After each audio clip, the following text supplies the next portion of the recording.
Avant tout, je dois vous informer que la webconférence, elle est enregistrée, tout simplement parce qu'il y a toujours des personnes qui ne peuvent pas assister pour des raisons X ou Y, mais qui restent intéressées. Et donc, ça nous donne aussi la possibilité de rediffuser la webconférence sur notre site Internet. Donc, ce soir, donc une webconférence sur le thème utilité sociale, comment valoriser la richesse relationnelle avec notre professeure Elena Lassida. Moi, je vais avoir quelques mots introductifs et puis très rapidement, je vais laisser la parole à Elena pour qu'elle puisse commencer sa webconférence. C'est aussi, voilà, pour nous l'occasion de présenter un petit peu l'Institut catholique de Paris, puis j'ai envie de dire des acteurs de la formation continue à l'ICP. Donc, bien évidemment, les intervenants ce soir, nous avons Elena. Moi, je me présente, je suis Sylvina Hildevert, je suis déléguée à la formation professionnelle au sein de la Catho de Paris. Et nous avons aussi Katia qui est présente ce soir, qui est notre chargée de formation professionnelle et de relations entreprises, et qui notamment voilà, va vous proposer des choses aussi dans le chat, dans le niveau conversation. Donc, n'hésitez pas à réagir lorsqu'elle va vous solliciter via l'espace conversation. Donc, l'Institut catholique de Paris, c'est 5 facultés et 6 instituts autour de domaines d'expertise qui sont sur 10 thématiques que vous pouvez retrouver voilà, sur notre site internet. Donc, on peut retrouver des formations aussi bien en management, médiation RH et éthique, mais j'ai envie de dire l'éthique est quelque chose qui finalement traverse l'ensemble de nos formations. Éducation et pédagogie, solidarité, interculturalité qui ce soir en fait nous occupe. Développement durable, RSE, QSE. Bien évidemment, nous avons la faculté de théologie, une des plus grandes facultés de théologie et de sciences religieuses à la Catho, et d'autres thématiques qui sont vraiment très généralistes, qui sont propres aux universités, assez proches de toute université parisienne. L'ICP, c'est 10 000 étudiants chaque année sur notamment le campus parisien. Et puis une offre, voilà, autour de forcément une offre universitaire, licence, master, doctorat et puis des prépas, mais aussi, on se parlera tout à l'heure de la formation continue. Un tiers de nos étudiants viennent de l'étranger et nous avons un peu plus de 135 universités partenaires dans 35 pays. L'Institut catholique de Paris, c'est aujourd'hui 2 campus, hein, un campus à Paris et puis un campus à Reims qui a ouvert en fait l'année dernière. Donc, nous sommes un établissement d'enseignement supérieur privé, mais d'intérêt général, hein. Donc, nous sommes reconnus comme un établissement d'intérêt général. Nous sommes donc, comme tous les établissements d'enseignement, audités par le Haut Comité à l'évaluation, à la recherche et de l'enseignement supérieur, donc la HCRS. Et bien évidemment, pour notre activité de formation continue, nous sommes certifiés Calliope.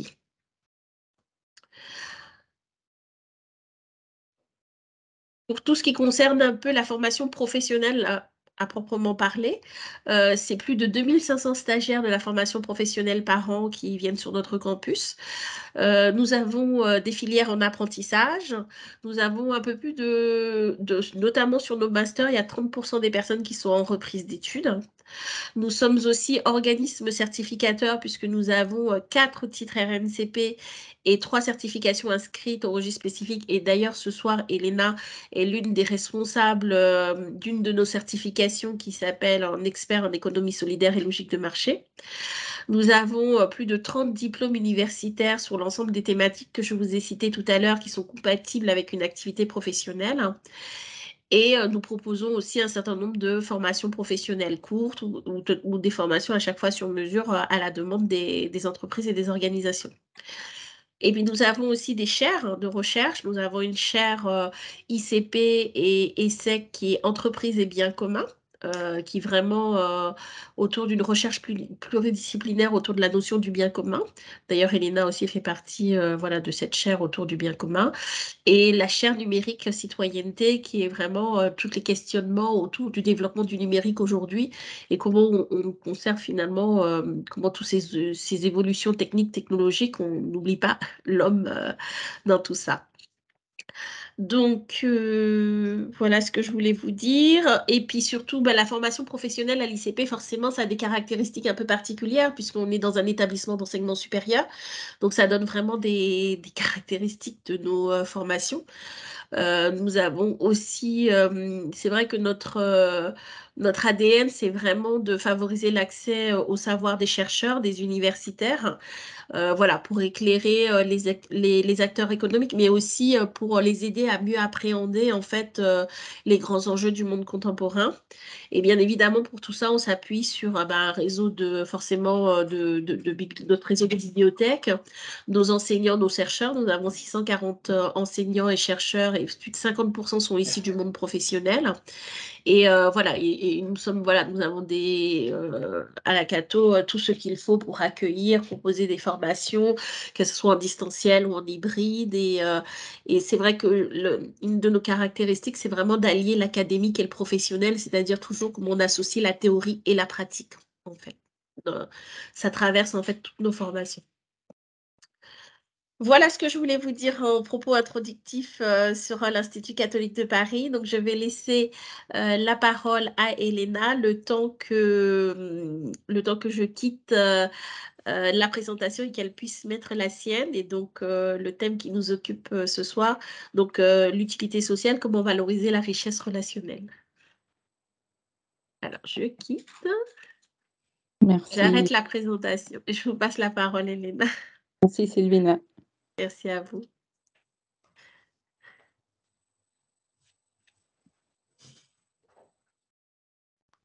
Voilà. Est-ce qu'on voit mon écran? Moi, je vois très bien votre écran. D'accord. Très bien.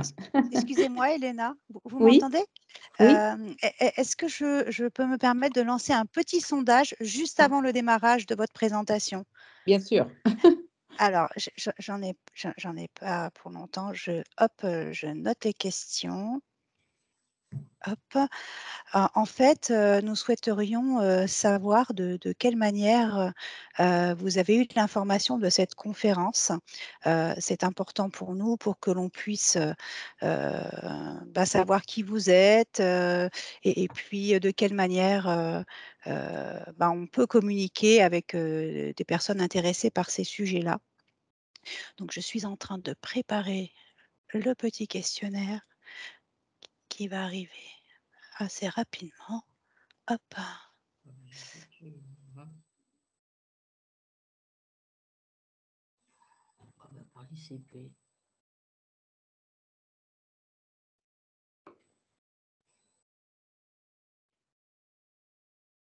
Voilà.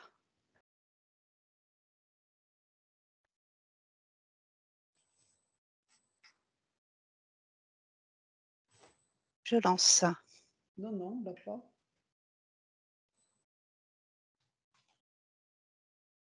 Voilà. Est-ce que vous le voyez?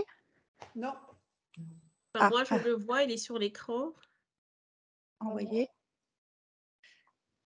Pas moi. Vous ne le voyez pas sur le côté? Sinon, vous le voyez dans l'espace conversation. Si vous Oui, ouvrez il est dans l'espace conversation. allez dans l'espace conversation et vous allez avoir. Comme ça, vous pouvez répondre au fur et à mesure. Elena, vous pouvez démarrer puisque D'accord. c'est en direct et donc les personnes peuvent répondre. Voilà. Allez-y, Elena. Très bien. Merci, Sylvina. Donc, voilà, comme Sylvina vient de l'introduire, je vais donc l'idée, c'est de vous présenter l'une des propositions de formation continue que nous avons à l'ICP et qui est en particulier associée à cette question de l'évaluation de l'utilité sociale. Alors, donc, je... Ah. Attends. Ah, voilà. OK, j'arrivais pas à passer les... donc, voilà, je vais vous présenter, je vais vous faire cette brève présentation en laissant un temps à la fin pour répondre à des questions. Mais je vais le faire autour de 3 points. d'une part, vous dire un petit peu à partir d'où je parle de cette question de l'évaluation de l'utilité sociale. Et donc, voilà, c'est dans le cadre d'un groupe de recherche-action que nous avons à l'ICP. Donc, vous dire quelques mots de ce groupe. Et ensuite, c'est ce groupe, en fait, qui a élaboré progressivement une méthode d'évaluation. Et donc, vous présentez un petit peu la méthode, justement, pourquoi, qu'est-ce qui identifie, qu'est-ce qui caractérise cette méthode, que justement, nous l'avons identifiée par cette idée d'une approche relationnelle de la valeur. Et enfin, quelques mots pour vous dire un petit peu la formation que nous proposons à l'ICP en lien avec cette thématique. Donc, le groupe voilà, avec lequel nous portons cette question à l'ICP, c'est un groupe de recherche-action que nous appelons le GREUS. Donc, c'est le sigle de groupe de recherche-action sur l'évaluation de l'utilité sociale. Donc, c'est un groupe qu'on a créé en lien avec le master dont je suis responsable. C'est un master global sur la solidarité et la transition durable, à l'intérieur duquel on a le parcours économie solidaire et innovation sociale, dont je suis plus particulièrement responsable. Et ce groupe de recherche-action, comme le mot le dit, justement, fait à la fois de la recherche sur cette question, à partir des interventions de terrain, donc d'accompagnement de l'évaluation d'utilité sociale des structures différentes. Et donc, c'est la raison pour laquelle il est constitué, composé à la fois d'universitaires et des professionnels qui travaillent sur l'évaluation d'impact social et l'évaluation d'utilité sociale. Et par rapport à ce groupe, je signale que nous avons été lauréats de l'Institut français du monde associatif cette année autour d'un concours qui s'avait lancé, un concours de recherche sur la création de valeur. Et donc, ça, c'est quelque chose qui a permis en fait de renforcer le travail de recherche associé à cette question. Alors, voilà, vous avez là un petit peu les structures que nous avons accompagnées jusqu'à présent. Donc, vous voyez, c'est des structures très différentes, pour la plupart associatives. Il y a une seule entreprise commerciale, c'est le CEDRE, et c'est une entreprise qui est devenue entreprise à mission et qui nous a sollicité pour justement l'aider à construire le référentiel pour évaluer la mission qui s'avait définie dans le cadre de entreprise à mission. Ensuite, tous les autres sont des associations, mais vous voyez, il y a des petites associations comme Joséphine, je ne sais pas si vous connaissez, et puis des grandes comme l'UCPA ou alors le Secours catholique, c'était un projet du Secours catholique, mais il y a la Croix-Rouge. Donc, il y a des structures qui sont assez différentes aussi également par leur objet social. Donc, c'est un petit peu à travers l'accompagnement de ces différentes structures que nous avons progressivement élaboré une approche et une méthode qui est un petit peu ce que nous proposons et que je vais brièvement vous présenter. Donc, voilà, cette approche, comme je viens de le dire, s'identifie par justement une conception relationnelle de la valeur. Et donc, pour vous présenter brièvement un petit peu qu'est-ce que ça veut dire, qu'est-ce que nous disons à travers cette approche relationnelle de la valeur, et je vais le faire à partir de la distinction entre deux termes, deux concepts que souvent on utilise un petit peu comme synonyme, celui d'utilité sociale et celui d'impact social. En fait, le terme d'utilité sociale, c'est un terme, et les évaluations d'utilité sociale, c'est un terme qu'en France, en fait, on a utilisé dans les années 70 beaucoup pour différencier au niveau fiscal le secteur associatif du secteur commercial. Et c'est un terme qui a été repris ensuite dans tout le secteur de l'économie sociale et solidaire pour l'identifier. C'est le cas de la loi 2014 de l'économie sociale et solidaire. Mais ensuite, progressivement, s'est imposée la notion d'impact social. Et voilà, aujourd'hui, on entend beaucoup parler des contrats à impact social, de French Impact. Donc voilà, la notion d'impact social s'est imposée et ça nous a conduit à faire toute une réflexion sur la différence et aussi la proximité ou la convergence de ces deux concepts. Et c'est un petit peu à partir de cette réflexion que nous avons un petit peu identifié, différencié notre approche, notre méthode d'évaluation. Donc voilà, et un petit peu comment nous différencions ces deux notions d'impact social et utilité sociale. Et nous considérons que chacune renvoie un petit peu à une conception différente de la valeur. Dans l'impact social, en fait, le social va être un petit peu assimilé à une valeur quantitative. En fait, ça va être associé à un impact, à un effet et produit par une activité sociale. Et donc, voilà, on va en fait d'une certaine manière calquer, si vous voulez, l'évaluation qu'on fait dans une entreprise commerciale au niveau monétaire, mais on va l'appliquer au niveau social. Et dans le cadre de l'utilité sociale, nous pensons ça renvoie à une autre conception de la valeur, où la valeur, alors là, j'ai repris la définition d'un auteur, Jean Dewey, qui définit la valeur comme ce à quoi nous tenons. Et en fait, en tout cas, l'idée, c'est qu'on ne va pas simplement regarder le résultat produit, mais on va regarder plutôt le sens de ce qu'on fait. Et donc, c'est pour ça que nous faisons cette différence entre une évaluation d'impact et s'inscrit plutôt dans quelque chose qui essaye de rendre des comptes, surtout quand on sait que les évaluations d'impact social sont souvent sollicité par les financeurs, justement il faut justifier si on a reçu des subventions ou des dons, que l'argent reçu a été bien utilisé. Et donc, c'est rendre des comptes, tandis que dans la logique utilité sociale, on est plutôt dans une logique de rendre compte, c'est-à-dire pouvoir donner raison de ce qu'on fait, expliquer le sens de ce qu'on fait. Alors, donc, du coup, ça se traduit aussi dans deux approches différentes de l'évaluation. Dans l'approche évaluation d'impact, comme je disais, on cherche à identifier plutôt le résultat. Et donc, on est dans une conception de l'évaluation qui se rapproche un petit peu de l'idée de contrôler, de vérifier que l'argent a été bien utilisé. Donc, on est vraiment dans une logique plutôt d'audit.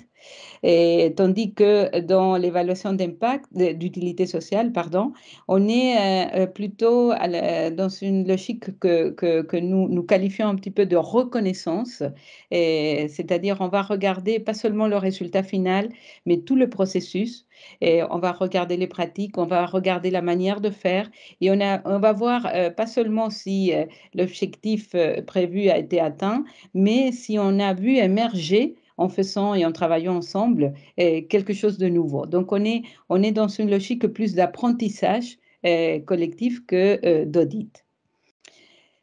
Ensuite, on peut dire que derrière chacune de ces deux approches, il y a aussi quelque part sous-jacente deux anthropologies, on peut dire, deux conceptions du social et deux conceptions de l'humain. Dans la première, celle de l'évaluation d'impact social, et on va surtout regarder l'humain à travers ses besoins. Et donc, on va voir comment les pratiques mises en place, dans quel degré ils satisfont les besoins des personnes, et que ce soit le besoin d'alimentation, de logement, de travail, de santé, d'éducation, voilà. Et donc, on va essayer de voir dans quelle mesure ces besoins sont satisfaits. Et donc, on peut dire que derrière cette approche, l'humain apparaît un petit peu comme un réservoir de besoins. C'est des besoins qu'on doit satisfaire pour vivre dignement. Et donc, ce qu'on va essayer d'évaluer, c'est dans quelle mesure la pratique aide à des personnes de satisfaire ces besoins. Tandis que dans la deuxième, on a une approche du social plutôt en termes de vivre ensemble. Qu'est-ce qu'on construit ensemble? Qu'est-ce qu'on vit en commun? Et donc, du coup, dès qu'on parle du vivre ensemble, du commun, c'est plutôt quelle est la qualité relationnelle de se comportent ensemble. Et donc, du coup, l'être humain qui est sous-jacent un petit peu dans cette approche n'est pas tellement un être qui a des besoins à satisfaire, mais c'est plutôt et avant tout un être qui a une capacité relationnelle, que c'est un être de relation. Et donc, ce qui permet de déployer sa qualité humaine, c'est justement dans la mesure où on permet à la personne de déployer sa capacité relationnelle et de se mettre en relation avec d'autres. Donc voilà, deux anthropologies sous-jacentes. Et donc du coup, et c'est là qui vient un peu le lien avec l'approche relationnelle, du coup, deux conceptions différentes de la relation. Parce que quand on parle d'impact social, évidemment, on va parler aussi de relation. Mais la relation, souvent, apparaît associée à une dimension parmi d'autres, une dimension de l'impact qu'on produit parmi d'autres. Et donc la relation est plutôt un moyen pour justement satisfaire des besoins. On va avoir beaucoup dans les évaluations d'impact, par exemple la notion de lien social, est-ce que l'activité produit du lien social, mais le lien social va apparaître comme un critère parmi d'autres qui sont évalués dans la structure. Tandis que dans l'approche utilité sociale, et c'est là un petit peu l'approche que nous défendons, si vous voulez, la relation est le fondement. Et donc, elle est transversale à toute l'activité. Et donc, nous parlons d'une relation qui est constitutive. Et donc, du coup, la relation va être une manière de concevoir toutes les dimensions. Et donc, que ce soit l'accès à certains biens ou services, que ce soit la manière de faire du partenariat avec d'autres institutions ou de faire du réseau. Des choses qu'en général, justement, on ne va pas associer à la relation. On va, nous, le traduire en termes de relation. Ça va être relation à soi-même. Par exemple, quand on parle de l'autonomie, de l'auto-estime, on va le penser justement en termes de relation à soi-même.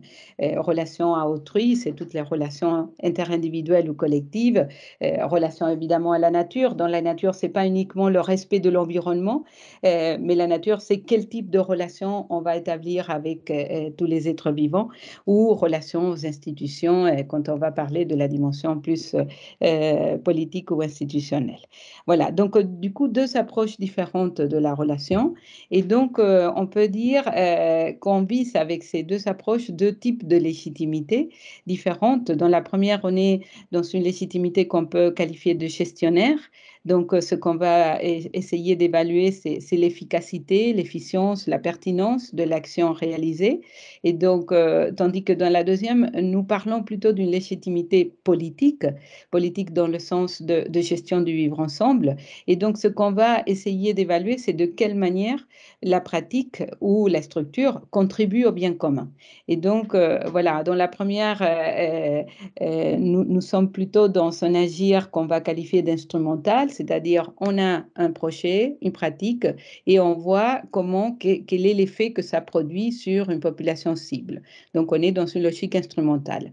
Et dans la deuxième, on parle d'agir constitutif parce que ce qu'on essaye de voir, c'est avant tout comment ce projet ou cette structure, en fait, permet de faire société ensemble. De quelle manière, justement, elle apporte quelque chose de spécifique au faire société, à la vie en commun. Voilà, et donc du coup, un peu de manière synthétique par rapport à ces deux approches, et quand on est dans une logique d'évaluer l'impact social, on va chercher plutôt les effets produits, et notamment les effets produits sur les bénéficiaires, même si, voilà, on va essayer de prendre en compte l'ensemble des parties prenantes, mais avant tout, c'est de voir quel effet on a produit sur les populations ciblées par le projet, tandis que dans l'approche utilité sociale, la valeur va se dire beaucoup plus à travers une représentation du monde commun. C'est-à-dire, l'idée, c'est que voilà, nous appartenons tous à un monde commun, et chacun, à partir de son groupe d'appartenance, sa manière de faire, apporte quelque chose de spécifique à ce commun à travers justement la qualité relationnelle qui caractérise chaque projet, chaque structure. Alors, je donne rapidement 2 exemples parce que tout ça paraît un peu abstrait et quand même une précision tout de suite, c'est même si là j'ai présenté cette différenciation entre impact social et utilité sociale, on pourrait penser que voilà, l'utilité sociale c'est très bien, l'impact social pas du tout et c'est pas du tout notre approche. Les 2 sont nécessaires, mais sont différentes et complémentaires et donc c'est ça un petit peu qu'on veut surtout souligner. Alors, je donne rapidement un exemple par rapport à 2 structures très différentes qu'on a accompagnées dans l'évaluation. Donc, l'une, c'est l'Arche. L'Arche, c'est une association qui accueille des personnes en situation de handicap mental avec, à travers une vie communautaire, c'est-à-dire une vie partagée des personnes avec handicap et des personnes sans handicap. Donc, dans la démarche d'évaluation qu'on a fait de l'Arche, et voilà, dans ce type de structure, quand on va évaluer l'impact social, on va faire des référentiels sur la qualité de la prise en charge des personnes en situation de handicap. Et le travail que nous avons fait d'évaluation d'utilité sociale de l'Arche nous a conduit un petit peu à cette idée centrale qui semblait émerger un petit peu de ce que apporte l'Arche à la société et qu'on l'a exprimé avec cette phrase, la fragilité au centre du vivre ensemble. Ce qu'on veut dire par là, c'est que la fragilité, telle qu'elle est vécue à l'Arche, n'est pas un handicap, justement, mais qui est une ressource pour créer du lien. Sans fragilité, il n'y a pas de relation. Et donc, du coup, l'Arche semble inverser quelque chose qui est la manière habituelle de penser le lien social dans la société. Dans la société, le lien social se fait souvent par échange des compétences. Et en fait, l'Arche, d'une certaine manière, dit à la société, donc on ne partage pas nos fragilités, il n'y a pas de vraie relation. Et donc, du coup, voilà, c'est toute la pensée autour de la fragilité qui semble intéressante. Et vous voyez là, l'Arche apporte quelque chose qui va bien au-delà de la manière et la qualité d'accueil des personnes en situation de handicap. Et encore un autre exemple, celui de l'UCPA. Donc, une structure voilà, qui fait des séjours en vacances sportives pour des jeunes ou qui gère des centres de sport. Et donc, voilà, quand on parle d'impact social d'une structure de ce type-là, alors on va parler, je ne l'ai pas mis là, mais beaucoup de l'accès au sport des personnes peut-être plus vulnérables, mais également de l'autonomie sportive, du nombre d'amitiés créées, voilà, la relation comme un critère parmi d'autres, ou du respect de l'environnement. Et dans l'évaluation que nous avons fait, un peu la notion qui a émergé un petit peu, qui identifiait l'utilité sociale de l'UCPA, c'est cette expression qu'on a appelée sociabilité nomade. Et c'est très intéressant parce que du coup, là, on a vu que le lien social, on l'abordait d'une manière très différente, même inverse de comment on l'aborde habituellement. Quand on parle du lien social, en général, on va voir si voilà, la fréquence des liens entre les personnes est plus grande. Et justement, ce qu'on a vu avec l'UCPA, c'est que ce n'était pas tellement le fait de la durabilité du lien entre les personnes qui participaient d'une activité qui était importante, mais c'était l'intensité de ce qu'on vivait ensemble dans un petit moment, notamment dans les séjours de vacances, et qui changeait la représentation du monde commun des personnes qui avaient participé à cette activité commune. Donc, du coup, c'était une autre manière de faire du lien social. Donc voilà, c'est pour ça que nous parlons d'une approche socio-anthropologique de l'utilité sociale. Et donc du coup, vous voyez dans cette évaluation de l'utilité, ce qu'on cherche, c'est pas seulement à regarder un peu l'effet produit, mais essayer de pouvoir reformuler, renommer l'identité de l'organisation à travers, en essayant de nommer, de qualifier son anthropologie relationnelle et donc, du coup, sa contribution au monde commun. Et c'est une fois on a fait ça, qu'ensuite on passe à la mesure d'impact social. On va créer des indicateurs et donc on va évaluer les faits, mais à partir justement de cette identification de l'utilité sociale propre de chaque structure. Donc, quelques mots rapidement sur la méthode, comment ça se traduit concrètement dans une méthode. Donc, la méthode que nous portons se caractérise un petit peu par ces trois principes. Elle est participative, c'est-à-dire on fait participer toutes les parties prenantes. On n'intervient pas comme un expert extérieur qui observe et ensuite va donner le résultat de son observation. Elle est co-construite, c'est-à-dire qu'on part d'un schéma qui est solide, mais qu'ensuite on va adapter à la réalité de chaque structure. Elle est pluraliste justement parce qu'on essaye de faire intervenir l'ensemble des parties prenantes de la structure. Et puis progressive parce qu'elle va se définir au fur et à mesure qu'on la réalise. Donc, elle se caractérise par trois phases. Une phase qu'on appelle de qualification, c'est justement cette première phase où on essaye d'identifier l'utilité sociale, ce qui lui est spécifique, ce qui est son ADN, ce qui est sa singularité propre, sa manière particulière de faire société. Ensuite, la phase de quantification. Donc, à partir de là, on crée des indicateurs, on collecte des données et donc on va avoir quelques indicateurs chiffrés de l'impact social. Et puis, la phase d'apprentissage, que c'est une fois qu'on a justement ce rapport d'utilité sociale et d'impact social, on essaye de justement voir qu'est-ce que ça implique, à quoi ça invite à la structure en termes de stratégie, en termes de peut-être d'amélioration des processus, etc. Donc, voilà, je ne vais pas rentrer dans le détail, mais là, je vous ai mis de manière plus détaillée un petit peu les trois phases de la méthode. La qualification, vous voyez, c'est en orange. Et donc, voilà, on passe par différentes étapes. Et on commence par travailler l'identification avec un petit groupe et ensuite on passe à ce qu'on appelle le dialogue pluraliste où on essaye de toucher l'ensemble des parties prenantes de la structure et on arrive à voilà, un premier rapport de l'utilité sociale. Ensuite, la phase qui apparaît là en bleu est celle de la mesure. Donc là, on construit les indicateurs, on collecte les données et ensuite on les analyse et on fait le rapport final.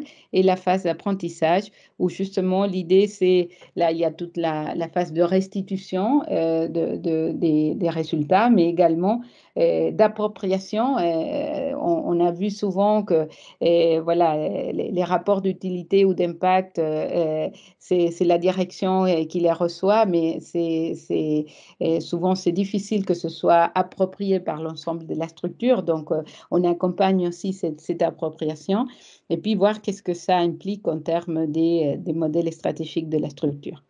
Voilà, et un mot pour vous dire un petit peu et comment se présente le modèle final d'utilité sociale que nous construisons à travers cette méthode. Il va toujours se présenter autour un petit peu de ces trois éléments. Un premier élément qui est un peu ce qui, si vous voulez, identifie notre approche.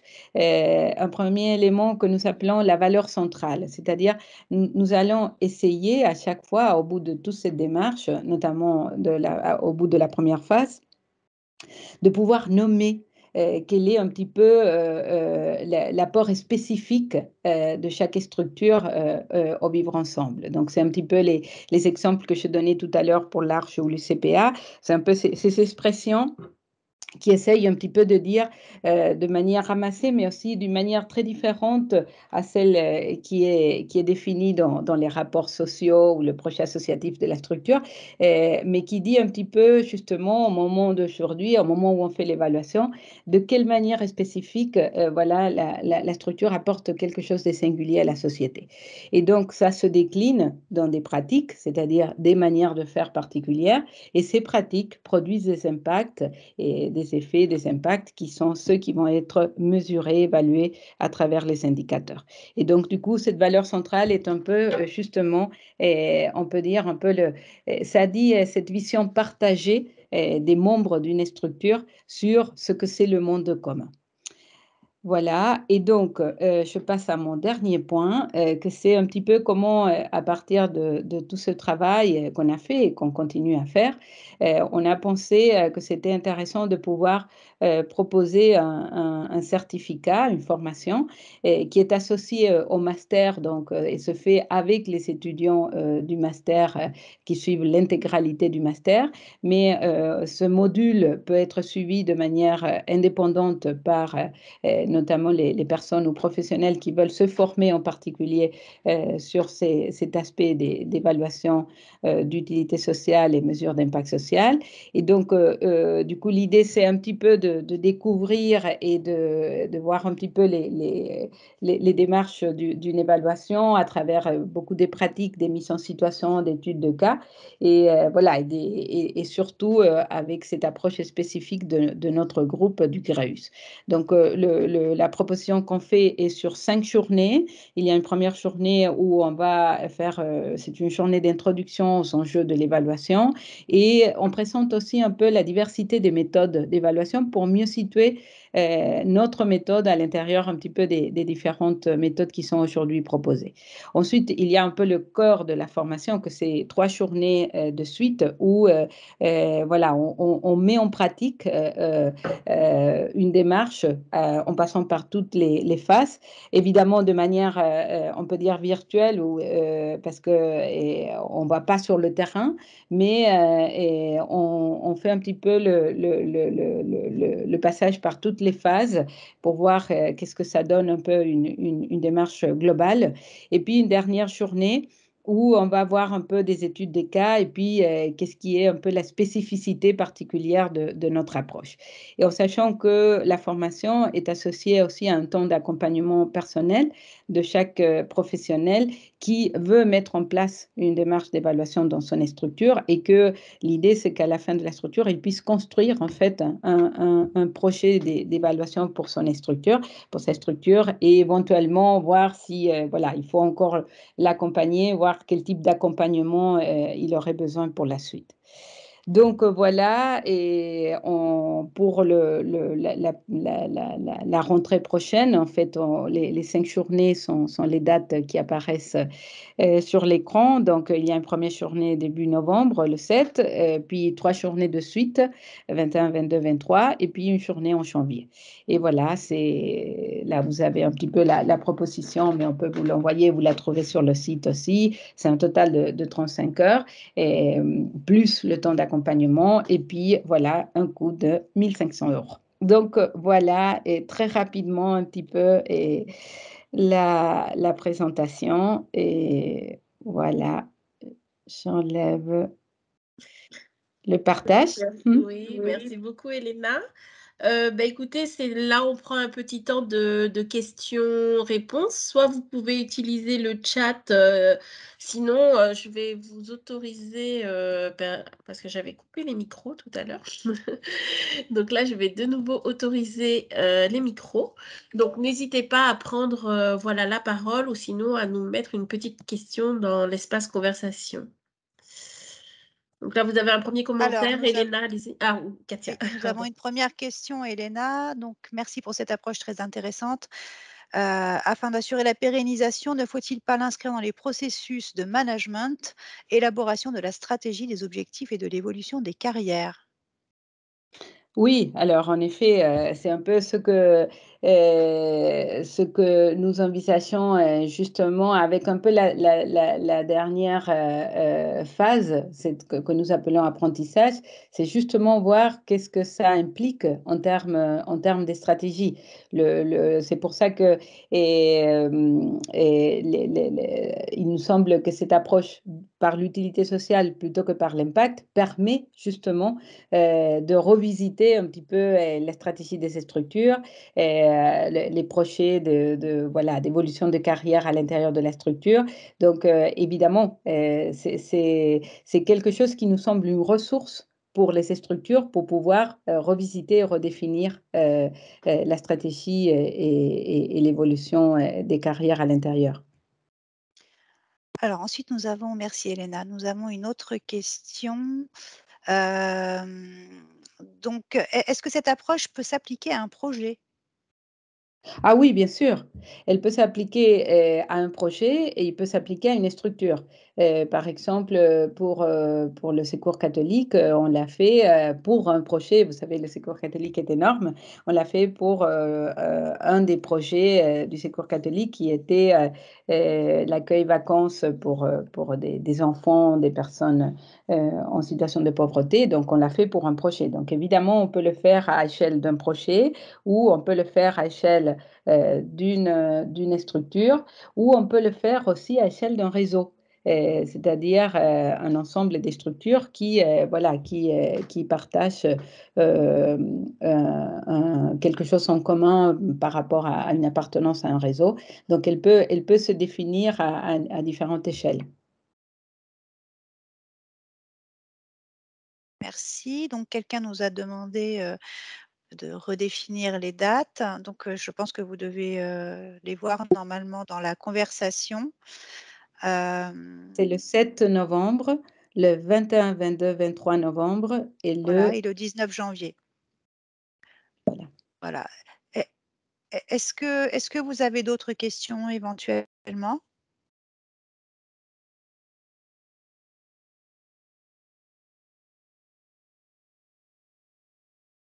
Non, pas d'autres questions?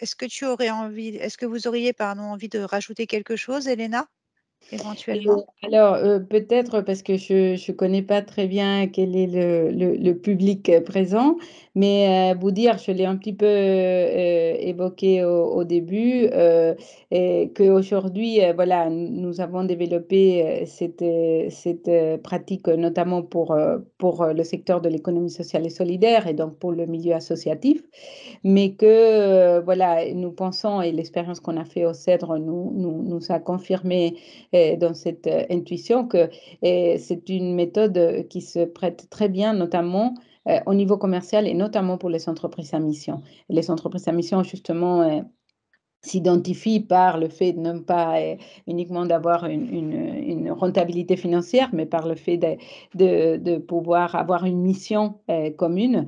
Et voilà, et toute la question aujourd'hui pour ces entreprises à mission, c'est comment on évalue la mission réalisée. Et donc là, on est dans un cadre assez différent que celui des structures d'utilité sociale, mais et voilà, l'expérience du CEDRE nous confirme que là, il y a aussi une ressource qui peut être intéressante et utile pour ces structures. OK. Alors, il y a une question intéressante aussi sur les métiers notamment. Alors, une personne demande, est-ce que cette méthode peut s'appliquer à un métier, par exemple médiateur? Alors ça, c'est un exemple, mais peut-être qu'il y a d'autres métiers que vous pourriez définir? Alors, en fait, on l'a jamais appliqué au niveau d'un métier, mais parce que alors, ce qui me semble un peu peut-être difficile, c'est de penser un métier de manière, générale, puisque notre méthode, vous l'avez vu, elle est très incarnée et elle est très liée à un contexte avec, un périmètre bien défini et donc qui peut où on va voir un petit peu les liens avec le reste des parties prenantes, mais on part d'une communauté définie. Et donc, un métier voilà, est beaucoup plus difficile à saisir en termes mais on pourrait éventuellement, si on arrive à voir voilà, un groupe des professionnels qui appartiennent à un même métier et d'essayer de voir l'utilité sociale de ce métier. Notamment, voilà, je vois que le métier de médiateur est un métier qui se caractérise par la mise en relation. Donc, cette approche relationnelle devrait être idéale pour ça. Mais du coup, il faudrait définir ensemble voilà, et un groupe de personnes qui, en tout cas, réalisent ensemble ou pas ensemble, mais qu'en tout cas, ils ont en commun cet exercice professionnel. Parce que, comme je le dis, on ne le fait jamais sur l'abstrait, on le fait à partir avec les personnes et à partir avec les personnes qui réalisent ou l'activité ou le projet ou qui sont dans la structure. Donc voilà, je pense que ça serait possible, mais qu'il faudrait prédéfinir un groupe de professionnels qui exercent ce même métier. Alors là, voilà, là, la personne parlait aussi de mesurer son propre impact par rapport à son propre métier. Par exemple, là, sur le métier de l'accompagnement, de l'assistant social, du thérapeute, etc. Donc toujours dans le domaine de la médiation, je pense. Alors, Quand c'est son propre métier, est-ce que ça répond, cette méthode répond à la mesure de son propre impact et de son utilité? Alors là, je dirais, je pense que, en principe, elle n'est pas conçue pour une évaluation d'une action individuelle.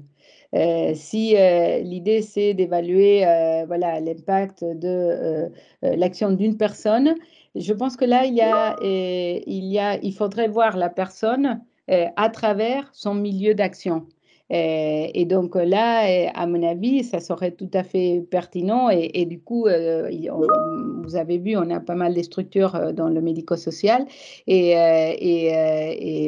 le travail d'accompagnement est très important. Et là, justement, la question de relation des assistants avec les personnes accompagnées est une question centrale de l'évaluation. Mais voilà, je dirais, on ne le fait jamais à l'égard d'une personne, d'une action individuelle, on le fait à l'égard d'un projet collectif. D'accord, merci. Avec le synode sur la synodalité, intervenez-vous au sein d'un diocèse dans son organisation afin de fédérer une équipe de services diocésains, des prêtres, des paroisses? Alors, question très intéressante. En fait, on a, peut-être vous l'avez vu dans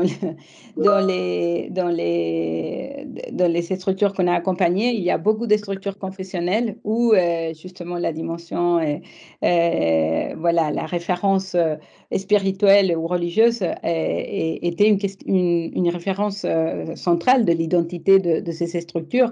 Et donc la question, à chaque fois, s'est posée de manière très forte. Alors, on ne l'a jamais fait pour justement un diocèse, on l'a fait pour les semaines sociales. Donc, voilà, c'est un peu une structure, une communauté aussi qui s'identifie par justement cette débat en commun autour des questions de société, mais en lien avec l'identité chrétienne. Donc, je dirais pourquoi pas, et en tout cas, l'approche de la synodalité, pour moi, voilà, ça serait, c'est l'espace ou la logique idéale pour justement essayer d'évaluer la qualité relationnelle, parce que pour moi, la synodalité, c'est voilà, c'est marcher ensemble. Donc, du coup, c'est comment cet ensemble se fait. Et donc, du coup, pour moi, ça serait, oui, ça serait l'idéal. La méthode serait idéale pour ça. On n'a jamais été sollicité à ce niveau-là, mais on est prêt à relever le défi. Alors, j'ai encore une question. Pouvez-vous nous donner des exemples de quantification et quels sont les indicateurs types, par exemple? Alors, en fait, non, parce que les indicateurs, on les fait, on les construit pour chaque projet ou chaque structure, pour chaque démarche. Donc justement, c'est quelque chose que nous refusons, c'est d'avoir des référentiels types d'indicateurs qu'on applique partout. Parce que ce qu'on s'est rendu compte, c'est que quand on va chercher des indicateurs, des listes d'indicateurs déjà faits, là, il y en a beaucoup aujourd'hui qui circulent. Donc, souvent, c'est un petit peu le réflexe, c'est le plus vite à faire. Et quand on est un peu pressé par les financeurs, qu'il faut faire une évaluation d'impact, donc on va chercher voilà, les référentiels qui sont les plus adaptés à la structure. Et voilà, et on fait quelque chose, on fait toujours quelque chose avec ces référentiels, mais je dirais, ce qui va permettre de mesurer, c'est des effets qui sont voilà, ponctuels par rapport et qui sont les mêmes un peu partout par rapport à d'autres structures. Voilà, et combien de personnes on a actionnées dans le médico-social, combien de personnes on a accueillies, est-ce que le niveau de satisfaction de ces personnes a augmenté, est-ce que voilà, ces personnes aujourd'hui ont plus d'accès à certains types de droits ou à certains types d'activités. Bon, voilà. Donc, mais ça, c'est les choses classiques qu'on va voir dans tous les référentiels. Et pour nous, ce qui est intéressant, c'est de voir justement comment on construit des indicateurs qui donnent à voir ce qui est spécifique à chaque structure. Alors, je vous donne juste un exemple. Par exemple, à Simone de Sirène, qui est aussi dans le médico-social, accueille des personnes en situation de handicap et sous forme d'habitat partagé. Et voilà, une chose qui est sortie très fortement, c'était la relation entre l'assistant et l'assisté, et le fait que cette relation était à la fois professionnelle et relation d'amitié. Et en fait, quelque chose qui pouvait parfois être mal perçu comme une confusion de rôle, en fait là, c'était vécu comme une valeur, c'est-à-dire le fait que l'habitat partagé permettait justement à la fois d'être professionnel et en même temps d'avoir une relation qui est allée au-delà de l'efficacité professionnelle du travail. Et donc, du coup, on disait comment est-ce on peut le mesurer. Et donc, du coup, on avait créé un indicateur où on demandait à la personne en situation de handicap combien de fois et dans un temps délimité, par exemple dans le dernier mois, il avait été sollicité pour aider un assistant.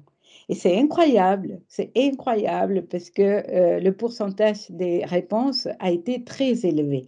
Et donc, ça veut dire que, voilà, alors, est-ce que l'indicateur est toujours une simplification d'une réalité? On ne peut pas réduire la relation d'amitié ou de réciprocité, puisque c'était un petit peu ça qu'on essayait de mesurer, par voilà, le nombre de fois que la personne dit justement que la personne aidée dit avoir aidé les dons.